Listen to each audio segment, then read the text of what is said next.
Hello friends, welcome to my channel latest change the future. Friends, ये literacy का दूसरा video है। पहले वीडियो में हमने फिगर ऑफ स्पीच के 3 पार्ट्स राइम, अलिट्रेशन और एजोनेंस के बारे में पढ़ा था। आज हम इससे आगे सिमली, मेटाफर और पर्सोनिफिकेशन के बारे में पढ़ेंगे। फ्रेंड्स, सिमली कहता है कि जब दो असमान चीज़ों में कम से कम एक बिंदु को लेकर समानता पाई जाती है तो वहाँ उपमा अलंकार बनता है। जैसे अगर हम एक इंसान की और जानवर की तुलना बहादुरी से करें तो इंसान और जानवर दोनों असमान चीज़ें हैं, लेकिन वहाँ एक बिंदु यानी बहादुरी को लेकर उनमें समानता बताई जाती है कि वो इंसान शेर के जैसा बहादुर है। ठीक है, तो इस प्रकार के जो अलंकार होते हैं वहाँ सिमली अलंकार का ही प्रयोग होता है।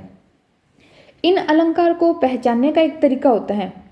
जब भी ये अलंकार एग्जाम में आते हैं तो हमेशा इन अलंकार में इनके जो सेंटेंस होते हैं इसमें एज, सो एज और लाइक जैसे शब्दों का प्रयोग होता है, जिससे हम एग्जाम में आराम से पहचान सकते हैं कि इसमें फिगर ऑफ स्पीच सिमली का प्रयोग हुआ है। अब हम इनके कुछ एग्जाम्पल्स देखते हैं। जैसे पहला एग्जाम्पल्स देखिए कि a camel like the ship of desert, यानी एक ऊंट शिप ऑफ डिजर्ट यानी रेगिस्तान के जहाज के समान है। यहाँ पे ऊंट और रेगिस्तान का जहाज दोनों असमान चीज़ें हैं और उनमें समानता बताई गई है दो असमान चीज़ों में, और लाइक जैसे शब्द का प्रयोग हुआ है। तो यहाँ पे कौन सा फिगर ऑफ स्पीच होगा? सिमली। ऐसे ही दूसरा एग्जाम्पल्स देखिए कि Shivaji fort like a लोयन। Shivaji अलग इंसान है, लोयन एक जानवर है। फोर्ट यानी लड़े, यानी शिवाजी युद्ध में या जहाँ भी हैं वो शेर की तरह लड़े। शिवाजी इंसान है और लोयन यानी शेर एक जानवर है, और उनकी एक समानता बताई गई है। और यहाँ पे लाइक जैसे शब्द का प्रयोग भी हुआ है, तो इसलिए यहाँ पे कौन सा फिगर ऑफ स्पीच होगा? सिमली। ठीक है, इसके बाद आई होप आपको ये फिगर ऑफ स्पीच सिमली समझ आ गया है। इसके बाद हम आगे वाला फिगर ऑफ स्पीच मेटाफर के बारे में पढ़ेंगे। मेटाफर यानी रूपक, यानी उसका रूप लिए हुए। रूपक अलंकार क्या होता है? ये मेटाफर सिमली के जैसा ही होता है। जैसे सिमली में दो असमान चीज़ों में कम से कम एक बिंदु को लेकर समानता पाई जाती है, वो सिमली होता है। सेम ये डेफिनेशन मेटाफर की भी होती है, लेकिन फ़र्क सिर्फ इतना होता है कि मेटाफर में सिमली वाले शब्द सो एज और लाइक का प्रयोग नहीं होता। बाकी दो असमान चीज़ों में समानता रूपक अलंकार में भी पाई जाती है। कैसे?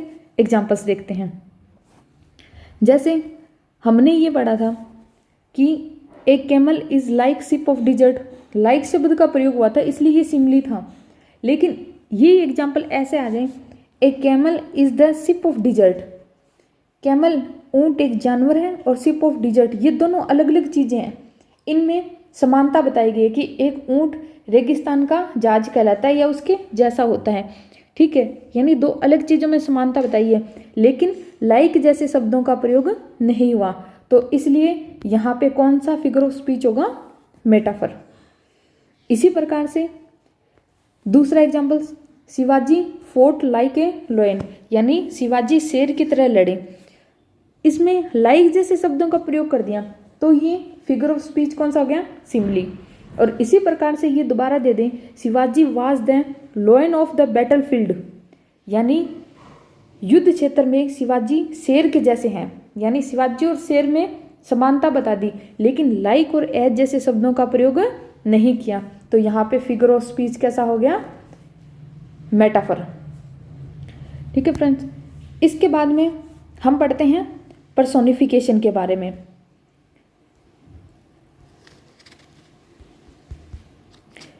पर्सोनिफिकेशन क्या होता है? पर्सोनिफिकेशन का अर्थ होता है मानवीयकरण। पर्सोनिफिकेशन का अर्थ क्या होता है? मानवीयकरण। यानी कि जब इंसान के गुणों को निर्जीव चीज़ों के भाव में दिखाया जाता है तो यह मानवीयकरण कहलाता है। जैसे हमें ये कह दें कि फूल हैं, वो हवा के साथ लहरा रहे हैं, वो नाच रहे हैं हवा के साथ, तो फूल कभी डांस करते हैं क्या? नहीं करते। लेकिन नाचना किसका होता है? इंसानों का गुण होता है, और वो गुण निर्जीव चीज़ों के भाव के रूप में दिखाया जा रहा है। इसलिए यहाँ क्या हो रहा है? पर्सोनिफिकेशन। या फिर आपका ऐसे कह रहे हैं, दीवारें अपनी बातें सुन रही हैं। क्या दीवारों के कान होते हैं? सुनता कौन है? सुनता हमेशा इंसान है। सुनना इंसानों का या जानवरों का गुण होता है, लेकिन दीवारों में भी ये गुण बताया जा रहा है। इसलिए यहाँ पे क्या हो रहा है? मानवीयकरण यानी पर्सोनिफिकेशन। सो फ्रेंड्स, मुझे लगता है आपको सिमिली, मेटाफर और पर्सोनिफिकेशन ये तीनों अच्छे से समझ आ गए हैं। इसके बाद अपन नेक्स्ट वीडियो में पढ़ेंगे एलेजी और सोनेट के बारे में। और आपको अगर इस वीडियो में अगर कोई भी चीज़ समझ नहीं आई है, कोई भी दिक्कत हुई है, तो आप मेरे को कमेंट बॉक्स में कमेंट करके पूछ सकते हैं। और अगर आपको ये वीडियो अच्छा लगा है तो प्लीज़ मेरे वीडियो को लाइक, ज़्यादा से ज़्यादा शेयर और सब्सक्राइब जरूर करें। Thank you.